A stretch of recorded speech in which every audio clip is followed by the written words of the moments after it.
মা, আমাকে ভাত খেতে দাও। ওই চুলার পাড়ে ভাত তরকারি সব আছে, বেড়ে খেয়ে নে। বৌমা, তুমি আর কতদিন এভাবে থাকবে? তোমার ছেলেটা বড় হচ্ছে, ওর এখন যত্ন ভালোবাসার দরকার। আমি তো আমার কাজে কোনো ব্যাঘাত ঘটাইনি মা। রায়হানকে কি কোনোদিন একবেলা না খাইয়ে রেখেছি? আর ওকে আদর ভালোবাসা দেওয়ার জন্য তো আপনারাই আছেন। এত চিন্তা যদি আপনারা আমার মেয়েটার জন্য করতেন, তাহলে ও আজ আমার সাথেই থাকত।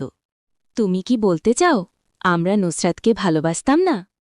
আপনারা যদি সত্যিই নুসরাতকে ভালোবাসতেন, তাহলে ও হারিয়ে যাওয়ার পরে স্বাভাবিক থাকতে পারতেন না।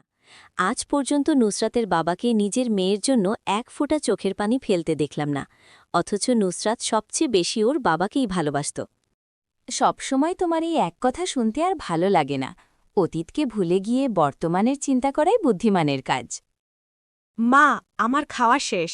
আমি একটু বাবার সাথে দেখা করতে গেলাম।